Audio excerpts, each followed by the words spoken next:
Welcome back to Farang Footprints, where real stories unfold far away from home, under foreign skies, in places where good intentions often collide with unfamiliar realities.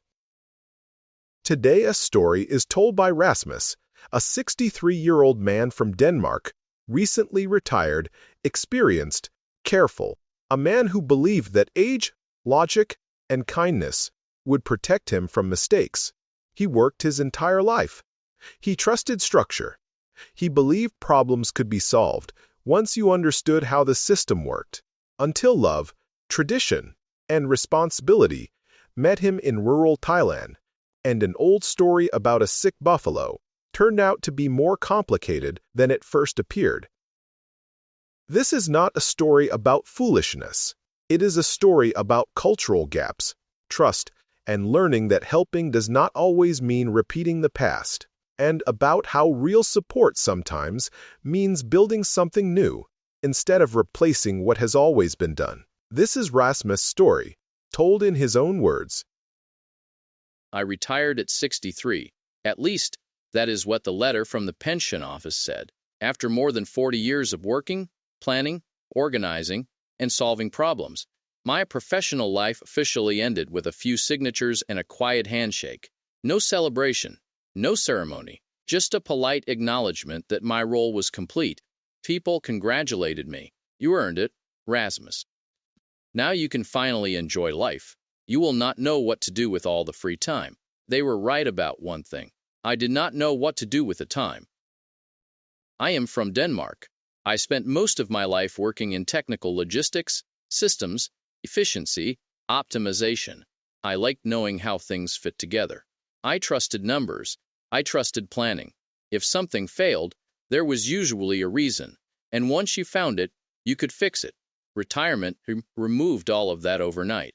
At first, it felt like freedom. I slept longer, took walks without checking the clock, made proper breakfasts instead of eating whatever was fastest. I told myself this was what I had worked toward, but the days became strangely quiet. Not empty, just muted. I was not depressed. I had friends, routines, a stable life. But without deadlines and responsibilities, the edges of my days softened too much. There was no resistance anymore. Thailand entered my life without any grand intention. Like many men my age, I booked a holiday, Sunday instead of wind, warm evenings instead of long, dark winters. I did not come looking for anything except a change of scenery. On my second trip, I met Anong. She was 54 Thai and lived far from the tourist areas. No bars, no nightlife, just fields, family houses, and a rhythm that followed daylight rather than clocks. She was not dramatic. She was not impressed by stories about Europe. She did not flirt the way I expected, and spoke carefully, choosing her English words slowly. When she smiled, it was not automatic. It came when something genuinely amused her. That alone made me pay attention. We talked about simple things. Her family, her village, her responsibilities. I told her about Denmark, about working most of my life, about how strange it felt to suddenly be done. She listened, really listened. There were no promises, no big declarations, just a calm understanding that we enjoyed each other's company. When I returned to Denmark, we stayed in touch. Messages, occasional calls, nothing intense, nothing that felt rushed or dependent. On my third visit to Thailand, she told me about the buffalo. Her family owned a water buffalo. It helped with the land, the fields, the work that still had to be done by hand. The animal was sick. A vet had come. Medicine was expensive. She was not crying. She was not demanding. She was worried. I remember thinking how reasonable it sounded. In Denmark, if a machine breaks, you repair it. If an animal is sick, you treat it. The buffalo was important to her family's livelihood. That much was clear. So I helped, not because I felt pressured, not because I felt manipulated, because helping felt like the right thing to do. The buffalo died anyway. And standing there afterward, watching Anong's quiet grief, I realized something for the first time. Even with a lifetime of experience, even with good intentions, you can step into a story without fully understanding the rules. I just did not know yet that this would not be the last lesson Thailand had waiting for me. The buffalo died 2 days later. Not suddenly, not dramatically, it simply stopped standing up. I was there when it happened. Early morning. The air still cool, mist hanging low over the fields. The animal lay on its side, breathing slow and shallow. A vet had come again, shook his head gently, said something in Thai I did not understand. Anong stood quietly a few steps away. No crying, no shouting, just still. When the buffalo finally stopped breathing, there was no moment of release, no sense of closure, just a practical silence followed by movement. Men arrived. Family members, neighbors. Someone brought ropes, someone else tools. The body was dealt with efficiently. That was the first moment I felt like an outsider again. In Denmark, death is handled with distance, with procedures. Here, it was part of life. Unpleasant, but not shocking. I walked back with Anong to the house. She made tea, sat down, thanked me for helping. I did not know what to say. I am sorry, felt small. I did what I could, felt unnecessary. So I nodded. Later that afternoon, her sister arrived. She was polite, friendly, asked about Denmark, about my work, about how long I planned to stay this time. Then she mentioned the second problem, the rice field. Without the buffalo, the family would struggle during the next planting season. Hiring help was expensive. Renting equipment cost money they did not have. The buffalo had not just been an animal, it had been labor. I listened carefully. Again, it sounded reasonable. Loss creates consequences. Problems rarely come alone. I offered to help again. Not impulsively, but logically. I asked questions, tried to understand costs, options, timelines. The answers were vague, not dishonest, just unspecific. That is how much it usually costs. We will see. Maybe more. In my world, that kind of uncertainty would trigger alarms. Here, it was normal. That evening, alone in my room, doubt crept in for the first time. Not suspicion, doubt. Had I misunderstood the situation? Had I stepped into a story older than me, older than logic? I remembered something a friend once told me about Thailand, something I had laughed off. Be careful with buffalo stories. At the time, it sounded cynical. I was not sure. The next day, I asked Anong directly. Was the buffalo really sick? I asked, choosing my words carefully. She looked at me, surprised, not offended. Yes, she said simply. Old, weak. I believed her. And yet, another question followed. Has this happened before? She hesitated, then nodded. Her family had lost animals before.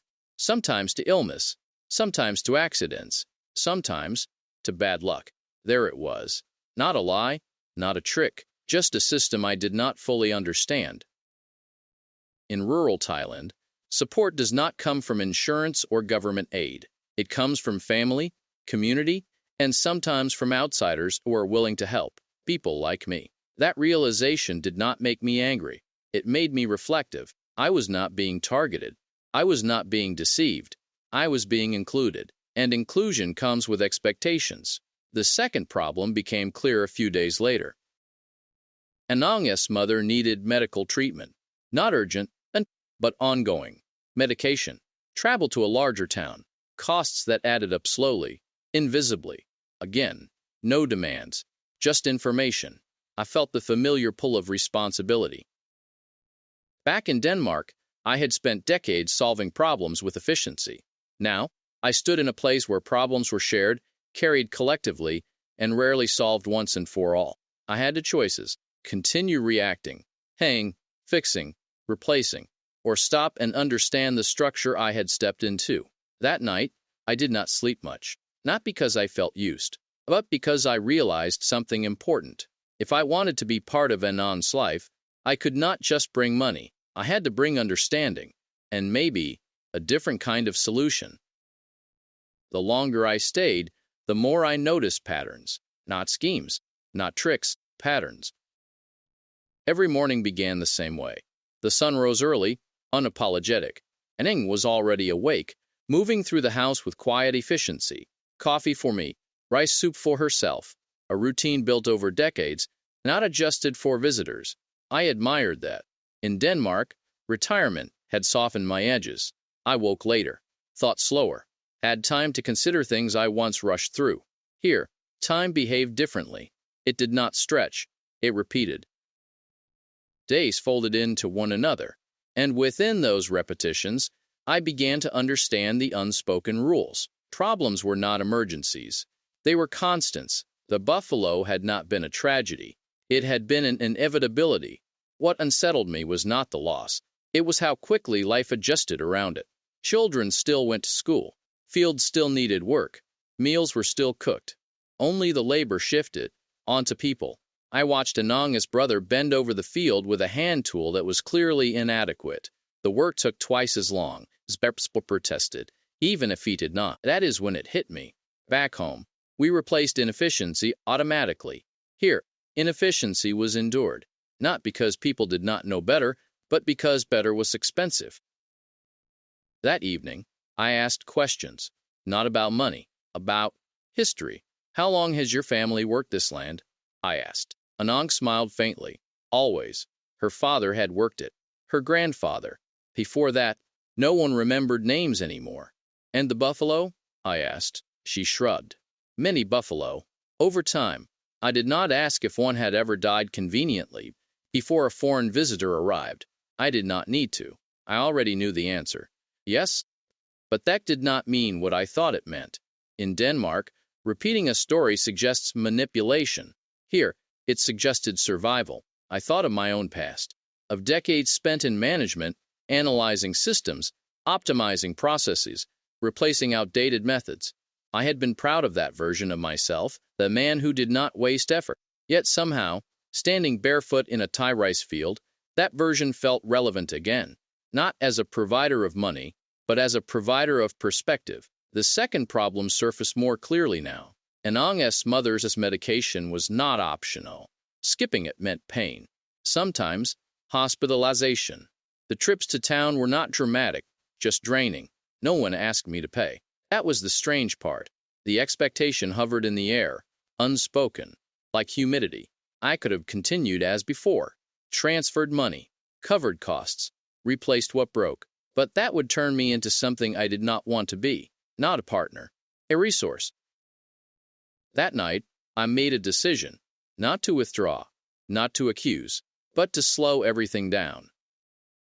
The next day, I told Anong I wanted to understand the work better, properly. She looked surprised, then nodded. We walked the land together. She explained planting cycles, water management, harvest timing.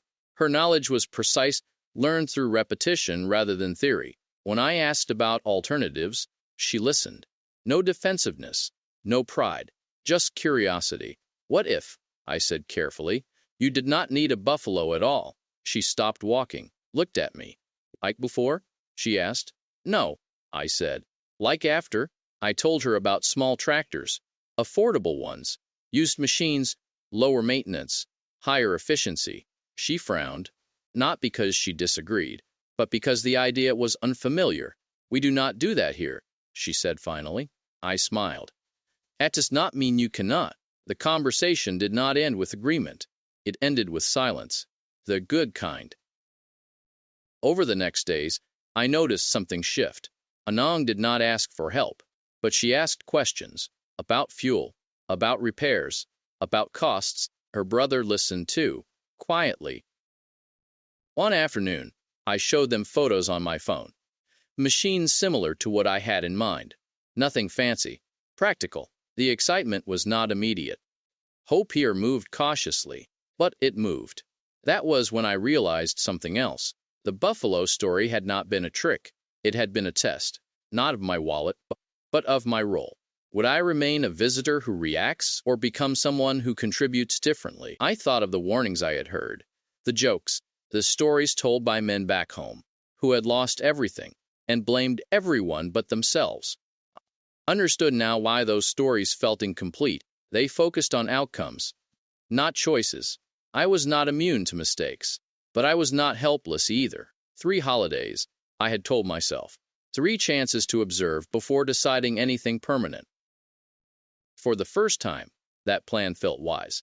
Not romantic, not reckless, just deliberate. And for a man who had spent his life believing planning was overrated in matters of the heart, That felt like progress. Leaving Thailand felt heavier than arriving, not because I was heartbroken, not because I was afraid, but because I was carrying questions that refused to stay behind. The flight back to Denmark was long enough for memory to rearrange itself. The noise of Bangkok faded. The smell of wet soil disappeared, replaced by recycled air and polite silence. At home, everything was familiar, too familiar. My apartment was clean, quiet, efficient. The refrigerator contained exactly what I had planned to eat. Bills were paid automatically. My pension arrived on time. This was the life I had worked toward. And yet, something felt unfinished. Friends were curious. Of course they were. Thailand?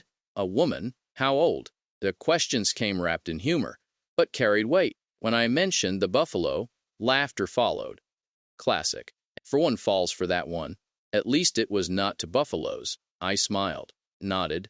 Let them believe what they wanted. Explaining nuance is exhausting. One friend was more direct. Rasmus, you are not young. Do not play savior. I agreed with him. Completely. That was the strange part. I did not feel like a savior. I felt like a student. During those weeks in Denmark, I replayed moments obsessively. Not the romantic ones, the quiet ones. Anong explaining the fields, her mother counting pills carefully, the way her brother listened more than he spoke. No one had asked me to move. No one had asked me to buy anything. The pressure existed, but it was not applied. That difference mattered. Still, doubt crept in. Was I romanticizing simplicity? Was I confusing gratitude with affection? At 63, self-deception wears a familiar face. You recognize it faster, but it still knocks. I almost convinced myself not to return. Almost. Then I reviewed my life honestly. Denmark offered stability, not purpose. Thailand offered uncertainty, not chaos. And between those two, I knew which one still taught me something. So I booked another flight. The second return was different. Less excitement, more awareness. Anong met me at the small airport. Same smile, same calm presence. No dramatic reunion. We picked up where we had left off. Over the next weeks, I focused on listening rather than acting. I accompanied her brother to town, talked to local mechanics, asked about prices, maintenance, fuel. I did not promise anything. That surprised them. The second problem, medical costs, continued quietly. I contributed occasionally, transparently, with limits. I made it clear I would not be the long-term solution. No one protested. That is when I realized something important. The danger is not generosity. The danger is replacing responsibility. One evening, sitting outside as the air cooled, I told Anong about my doubts, all of them. She listened, without interruption. Then she said something that stayed with me. If you go again, she said softly, I will understand. And not I will wait, not I will be sad, just understanding. That was respect. And respect, I was learning, is far rarer than affection. When I left after the third holiday, the decision was not dramatic. No promises, no plans, just clarity. I did not want to rescue anyone. I wanted to participate, and participation required commitment. Not impulsive, intentional. The buffalo had died, but the lesson was alive, and it was time to decide what to do with it. Moving is not an event. It is a series of small decisions that eventually refuse to be undone. When I packed my apartment in Denmark, there was no ceremony, no farewell party, a few boxes, a few phone calls. Most people assumed it was temporary. I did not correct them. I told myself the same thing. Thailand would be a test, a year, maybe two, long enough to know whether I was building something or simply delaying the inevitable. The village welcomed me without celebration. That suited me. I rented a modest house nearby, close enough to help, far enough to breathe. Anong remained Anong. No expectations, no demands, no sudden intimacy fueled by my presence. If anything, she became more reserved. That reassured me. The tractor idea moved slowly, as it should. I spent weeks researching, talking, listening. Machines here lived harder lives than in Denmark. Dust, heat, improvised repairs. Eventually, we found one. Used, reliable, Unimpressive. Perfect. I did not buy it for the family. I bought it with them. Ownership was shared. Responsibilities clear. When the tractor arrived, curiosity spread faster than gossip. Men gathered. Children climbed on it until they were shooed away. The old ways do not disappear quietly. The first time it entered the field, Anong stood beside me, arms crossed, watching. It did in hours what used to take days. No romance, just efficiency. The brothers smiled for the first time since the buffalo died. That mattered more than gratitude. The second problem eased naturally. With higher yield, medical costs became manageable, not erased, but absorbed. No emergencies, no desperation. Life stabilized. And in stability, something unexpected happened. Anong and I relaxed. Our relationship stopped orbiting problems. We talked about ordinary things. Weather, food, her memories, my regrets. At night, the village was quiet. Too quiet sometimes. I miss Denmark occasionally. Its predictability, its anonymity, but not enough to leave. What surprised me most was myself.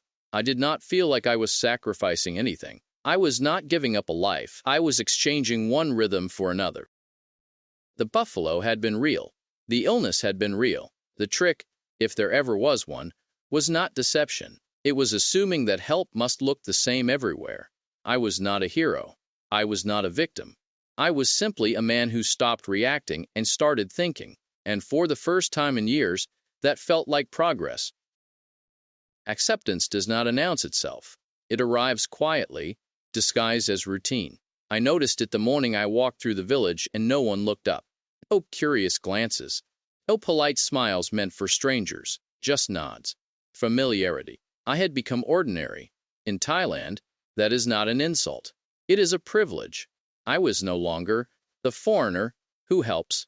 I was simply Rasmus, the man who lived near Anong's family, who drank coffee too slowly and asked too many questions. The tractor changed more than productivity. It changed posture.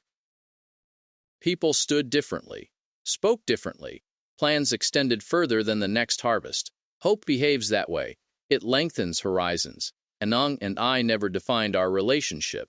We did not need to. It existed in shared mornings, shared problems, and shared silences. At 54, she carried herself with a certainty I found comforting. No games, no urgency, no illusions about what life owed her. One evening, we talked about age. I am not young, I said, half joking. She smiled. Neither am I. That was the end of the discussion. The second problem, her mother's health, stabilized finally. Routine replaced anxiety. Medication became part of the household rhythm. I contributed where appropriate. No heroics. No secrecy. Transparency protected us both. Occasionally, doubts resurfaced. Late at night, when the insects were loud and sleep refused to come. What if this is just comfort? What if I am hiding from something back home? But comfort is not the enemy. Stagnation is. Here, I was learning, adapting, participating. The village invited me to things now. Weddings, funerals, repairs. None of it dramatic, all of it real. I understood then what many men misunderstand. Thailand does not take from you. It reflects you. If you arrive careless, you leave bitter. If you arrive observant, you stay grounded. The buffalo story had ended long ago. What remained was choice. And I was still choosing, every day, to stay. Farangs find each other eventually, not deliberately, not enthusiastically, but inevitably. It started with casual conversations. A man at a hardware store, another at a small cafe in town. The usual exchange of origins, years spent in Thailand, reasons for staying. Their stories sounded familiar, too familiar. Women who changed, families that demanded more, promises that dissolved. Always the same ending. I was used. I listened more than I spoke. Most of them had one thing in common. They reacted faster than they understood. They replaced buffaloes, paid hospital bills, funded weddings, solved crises, again and again, until crisis became structure. When I mentioned the tractor, one man laughed. "You are lucky," he said. "Most of us never figure it out." That stayed with me. I thought about how close I had come to becoming another story told over cheap beer, not because Anong was dishonest, but because I had been naive. Good intentions without boundaries are an invitation. The second mistake I almost made was emotional. I nearly rushed permanence, moving into quickly, offering marriage too early, confusing gratitude with dependence. Age gives you the illusion of wisdom, but urgency does not disappear automatically. One evening, I told Anong about these conversations. She listened, as always. Then she said something simple. People talk when things end, she said, not when they work. She was right. Success is quiet. Failure is loud. The Farang stories were not warnings. They were autopsies. Useful, but late. That night, I felt something close to peace. Not excitement. Not triumph. Peace. I had not outsmarted anyone. I had simply stayed present long enough to choose differently, and that made all the difference. Returning to Denmark after my third stay in Thailand, I felt a weight I had not expected. Not regret, not sadness, responsibility. The kind that does not fade when you board a plane. The kind that sits quietly in your chest, a reminder that your choices ripple farther than your intentions. I spent nights thinking about the buffalo, about Nan's family, about the tractor I had not bought yet, about what I could actually do without creating dependence. It became clear over time. The solution was not replacement. It was not money thrown at the problem. It was not doing for them what they could do themselves. It was support, practical, informed, and sustainable. I researched machines, small, reliable, easy to maintain, not flashy, not new, but enough to reduce the burden that had previously fallen on the buffalo's back. I called Anong, explained my plan, discussed options. She asked questions I had not anticipated, about fuel, maintenance, safety, about how the family would share responsibilities. We laughed over the thought of a buffalo replacement program. Yes, she said, the buffalo is gone, but the work remains. So let us fix the tool, not the animal. That was the turning point. I realized that living here was not about fantasy. It was not about rescuing anyone or romanticizing hardship. It was about using my experience in a practical way that respected their autonomy. I booked my permanent move. The logistics were tedious. Shipping personal belongings, arranging travel, notifying friends and family. None of it exciting. All of it necessary. When I arrived the next time, Anong met me at the small airport as usual. Calm, unassuming, familiar. We drove to the village, discussing tractor options along the way. I carried catalogs, specifications, and calculations. She carried patience and knowledge I did not yet have. We settled on a small, used machine that could handle the fields without overtaxing anyone. The price was reasonable, the maintenance manageable. The family was involved in every step, no outsider taking control. When the tractor arrived, the effect was immediate. Work that had taken days now took hours. Relief replaced exhaustion on everyone's faces. The buffalo's memory remained, but it was transformed from loss into efficiency. I stayed, not because I had to, not because I was expected to, but because I chose to, and the choice felt good. Life settled into a rhythm. Early mornings, shared work, quiet evenings. Problems arose, as they always do, but they were faced together, practically, respectfully. I realized I had stopped thinking in terms of helping and started thinking in terms of participating. That distinction changed everything. I was not a foreigner with money. I was not a savior. I was part of a household, part of a village, part of the work and the rhythm that had existed long before me. Anong and I did not talk about love in grand terms. It was not necessary. It was reflected in mutual respect, shared responsibilities, laughter at the right moments, and quiet understanding at the wrong ones.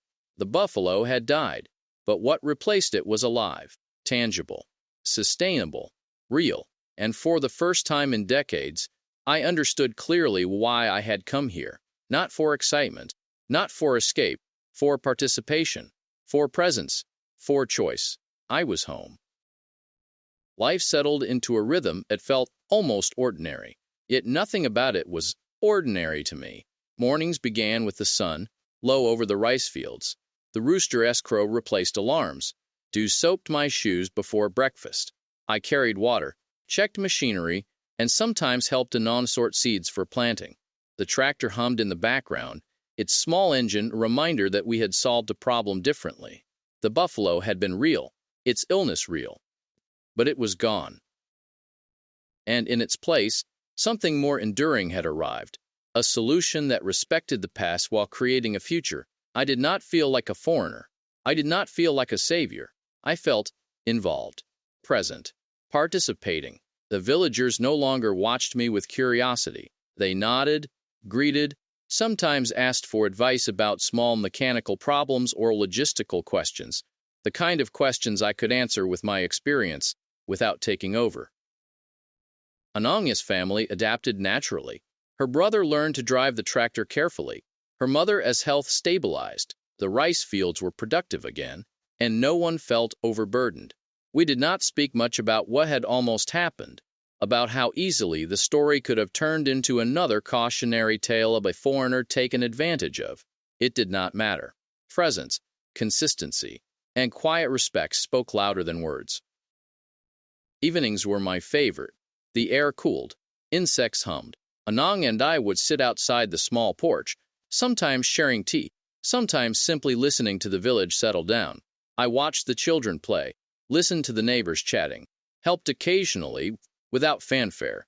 I realized I was happy not because I had fixed a problem, or because I had done something good. I was happy because I was part of something enduring, a family, a rhythm, a place where I belonged, not by title, but by participation. The buffalo had died. The loss was real. But loss had taught me more than triumph ever could. It had shown me how to act responsibly, how to observe before intervening, how to contribute meaningfully without overshadowing. I sometimes thought about Denmark, the predictability, the order, the quiet streets, but I did not long for it. Not truly. Thailand offered challenge, connection, and presence, and that was enough. Anong and I never defined our relationship in conventional terms. We did not need to. Our understanding was visible in the shared mornings, the joint decisions about work, and the silent acknowledgement of each other as presence. We laughed. We argued gently. We planned modest improvements. We celebrated small successes quietly. And through it all, the tractor became more than a machine. It became a symbol, not of foreign intervention, but of adaptation, collaboration, and shared effort. Sometimes, late at night, I thought back to that first sick buffalo. I understood finally that the real lesson had never been about the animal. It was about choice, about how to respond, about how to support without controlling, about building something that lasted beyond a single act of generosity. I had come to Thailand as a retired man seeking nothing more than a change of scenery. I stayed because I had found a rhythm I could not leave. I had found a role that mattered. I had found a place to belong. And in that belonging, I found peace. Rasmus came to Thailand expecting a change of scenery. He did not come expecting to fall into responsibilities, to navigate traditions he barely understood, or to confront the limits of good intentions. Yet that is exactly what he found. The buffalo had been real. The illness had been real. The loss had been real. And through it all, he learned something that no retirement plan could teach. Help is only meaningful when it respects autonomy, context, and the people involved. Participation matters more than intervention. Understanding matters more than action. He did not arrive as a savior. He did not leave as a hero. He remained present. He observed. He adapted. In doing so, he became part of a life that was already lived, already meaningful, and helped shape it into something sustainable.